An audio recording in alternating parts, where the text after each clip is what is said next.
GARMADON has had a lot of different forms, as Jay kindly states. Do you mind picking a body and sticking with it, please? We've got almost all of them in minifigure forms too, except for my favorite. From my favorite season too, Tournament Developments. It introduced ANACRONDRAI GARMADON. For me, it's one of its coolest forms, and as a huge Garma fan, it makes me sad that we don't have it. So, I'm gonna make it. The love I hold for this plastic man is really what powered me through it.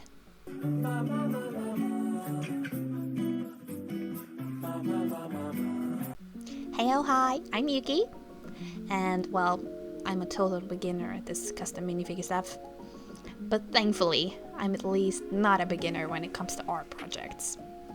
So, to make it easier for myself, I made a list of what I would need to do to create the minifigure. I made 4 steps. Some were, well, easier to follow than others. Step 1 would be to research, which consisted of me watching tutorial videos on making minifigure designs that followed LEGO's design rules. This is my first time making a minifigure after all. Then I got some reference pictures of ANACRONDRAI GARMADON. Step 2 was me taking screenshots of minifigure showcases to trace over so I could create a good base for my design and project sheet. Step 3! This is where I actually started to design, or well, more like redraw the design of the minifigure. My process video here is sped up and edited, but I quickly be going through the different stages of what I'm doing here, for those of you that are curious. This drawing here took around 2 hours to complete. I started by getting pictures of ANACRONDRAI GARMADON from Google and just cropping out the different parts. Like here, I started with the back, and I just place it in the base, turn down the opacity, and then I use Paint Tool Size Easy Line Art tool to trace the black parts of the design and around the different colored parts.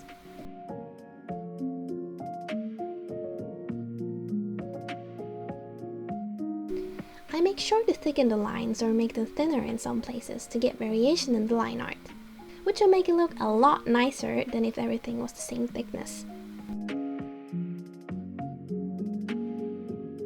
Then when I'm done with the line art, I start to color in the black, and then I color picked from an official LEGO color sheet, so the snake part will be the correct purple. As you can see, I sort of left a gap between the edge of the base and the actual print. That was just my mistake, and you'll see I fixed that later.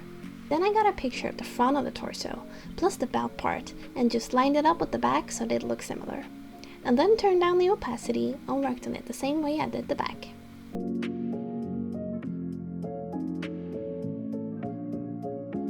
Now comes the part where I used a picture of ANACRONDRAI Garm's torso to trace over the ripped fabric and scales part.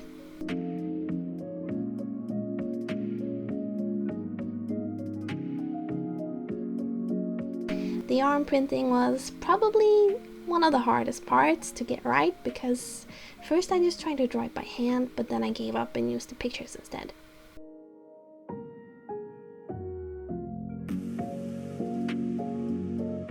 Now the belt, I traced it out and then tried to get the edges of it to line up with the edges of the torso belt. Also, I forgot to record the process of me doing the scales underneath the belt, but it's just the same process.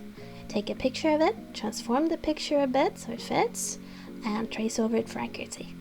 And now I color picked from LEGO's color sheet and started to use it in the different parts. I sort of struggled here with trying to find a color for the snake tattoo, but it was just me overthinking. I already had the color I needed it to be.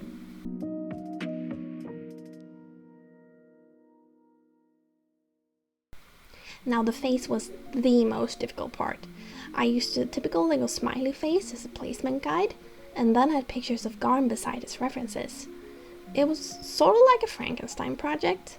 Draw some stuff by hand, trace some pictures from the show or the minifigure.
here's the finished reference and designs. This is so it's easier for me to see what I'm hoping that the final product will look like. This is plastered with my watermark just because, well, I don't want anyone to just re-upload it. The face is very show accurate and I like that. Compared to his minifigure, which has a print that looks like GARMADON's first appearance. Now, stage 4 of my process was meant to be finding a manufacturer and making my minifigure a custom printed one. Wouldn't that just be awesome? But, well, after having checked a lot of different stores and messaged some about their prices, they were either super costly, didn't print more than a torso, or required me to place an order with, what? 100 units? Which is, great for a store. But I'm just one person with my own money. So I researched a ton, but well, I just kept flying into walls. And I almost felt like giving up, especially with how the hairpiece doesn't even come in the color I need it to be in. I took a break for a few weeks, but that's when something appeared in my YouTube recommended, water decaling. Now, some might be asking, Yuki, what is a water decal? Let me explain. Water decal paper is a great way to get printed designs onto smooth surfaces. The decal paper is water reactive, so when you soak it in water, it slides off the paper backing underneath. So with that, you have a plastic thin print to slide around and place on your surface. What I looked at was transparent water slide decals. These would make it possible for me to make the face and arm printings without having to cut everything to separate parts, like if I used white decal paper. So, since I'd now be using the water slide technique instead of getting it printed directly onto a minifigure, that meant I had a lot more to buy, which is not what I had planned. I need to buy minifigure parts, spray paint, spray sealant, and water slide decals. I would have had to buy something to remove the printing on the bob pieces with, but thankfully, I had that at home already. I then opened up the best website ever for LEGO enthusiasts, Bricklink. These are the minifigure parts I would need. A head in the color medium lavender, 2 arms and hands in medium lavender, which I later replaced with white ones. The arms, that is. A hairpiece in lavender for color reference, a black torso, the hairpiece called Hair Swept Back Tousled 43753, or really just Lego Anakin's hair. And since I live in Sweden, I wanted to find a Bricklink store that is also in Sweden and has the parts I need. This will be the most convenient for me. After a lot of searching and fixing with the settings, I set them to used instead of new, and I found the store Brixbay. Shout out to them. They had the exact items I needed, plus a little extra for a future project. Wink wink. Then I needed to order some spray paint and sealant. It was important that the spray paint color be as close as possible to the official LEGO color lavender. And thankfully, I found something that looked like it might be a really close match. So I placed an order for that and the sealant of the same brand. I also found a water slide decals in another store, that is. So I ordered a pack of 5 transparent decal papers. A note here is that I sort of took a week of not doing anything. So this order placement was pretty late compared to the rest. Whoopsie. So now I just had to wait for everything. At least I knew the decal paper would come last.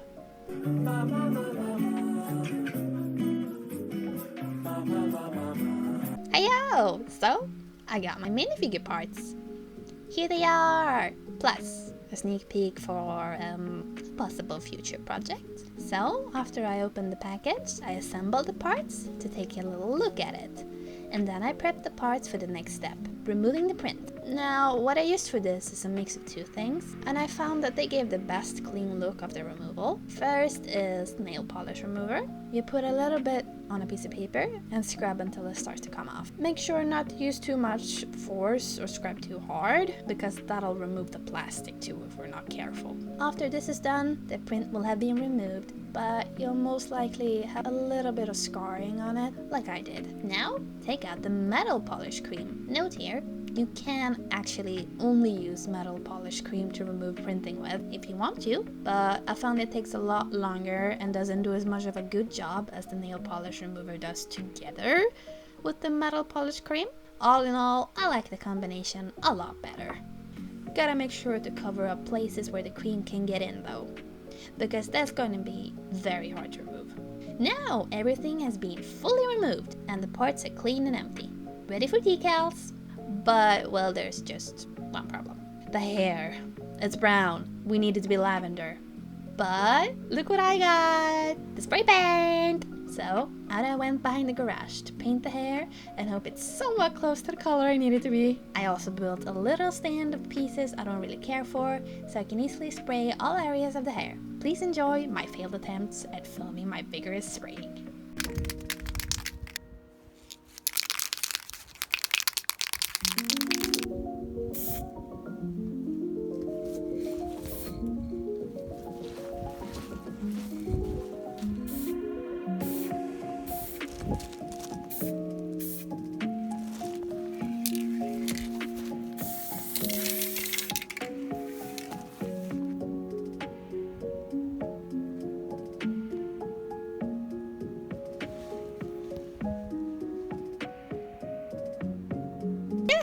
Hey, look at that! It looks almost completely white in this lighting, but it's actually super close to the color I needed it to be. Woohoo! I'm amazing. Now I left the hairpiece to dry, and there was actually such a long time in between me spraying the hair and starting the decaling, maybe like 2 or 3 weeks, because well, 1, I ordered it pretty dang late, and 2, the fucking postal company decided that I live 30 minutes away from where I actually live. That might not be that big of a problem, you think, but they wanted me to pick it up at a supermarket. I wanted it in my mailbox, please. Yuki, why didn't you just hop in your car and get it after work? Well, it's like in the wrong direction, so just too lazy or too tired, and waited until my sister drove me instead. I procrastinate a lot. So then, after I got the decals, I hopped in my car, and with my computer, minifigure, and sealant, I drove over to my mother's place where I have my inkjet printer.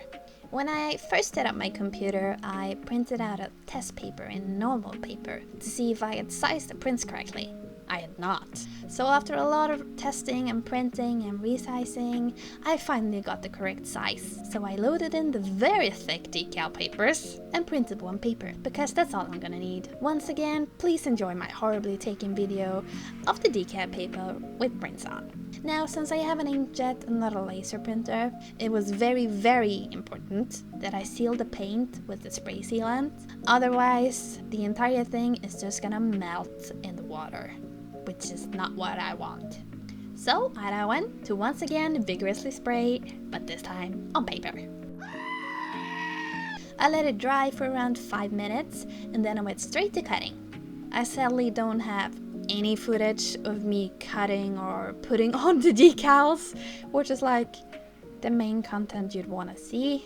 So enjoy me trying to recreate it with drawings. Sorry, I'm gonna record it next time, I promise. I cut the parts with a tiny nail scissor for accurate cutting. Then I decided to do the tail first, so I soaked it in the water and let it loose of the paper backing. I put some water drops on the tail so the decal could slide around on it easily. After some fixing, I liked how it looked and placed it in my window so it could dry. Then I started with the face print, and the only downside with using transparent decal here is that the eye shines won't be white. But it's a small price to pay for a pretty good look. So after doing that, I placed it in the window so it could dry.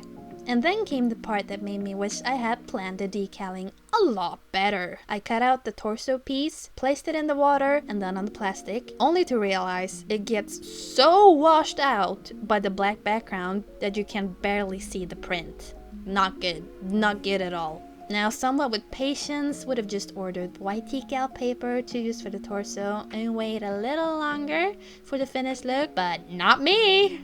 No! Now I took off the print from the torso, dried the plastic, and painted it with a very, very thin layer of white nail polish. Same with the backside, I let it dry, and boom, on with the decals again. And well, it's not bad. It looks pretty okay. It's acceptable for my first custom minifigure, I think. For my next one, I'm definitely using white decal paper for the torso. I left all the parts to dry for a day, and some might be thinking, well, that's it, you're done now. No, I'm not. Sorry. I still have the most annoying part left. The arm printing. You have no idea how long I sat with this part to get it to sit right and even stuck to the surface because of how tiny and bent it is. And I did realize after this that there's a certain spray you can buy that makes the decal a lot easier to bend and stick in place. Something to take with for the next project, definitely. But I got both on, and I assembled the minifigure and took it to my little set for showcase, and the left arm printing has disappeared. Aw shit, just post it so you can't see it. With that little embarrassment out of the way, enjoy the finished product, people. Even though this was a very tedious and time-consuming project for such a small thing, I ended up really loving how it turned out. I'm just so happy to actually have my favorite version of GARMADON. You know, that isn't the original, because that's actually my favorite, but, you know, you get it. I actually have it in my hands! Finally! I've barely seen people actually attempt to make custom printed or decaled minifigures of GARMADON, so I really felt like I had to step up and be the one to do so. I hope some group of people with more resources and money than me could do a printed version for sale someday. Maybe. Please. I'd pay like so much for that. Please. For now, I'm more than happy with my own version. I really hope you enjoyed the video and maybe even got some tips on making your own minifigures. Please stick around to check out future videos on my channel related to everything Ninjago, including custom minifigures, art, essay videos, and much more. Yuki spinning out.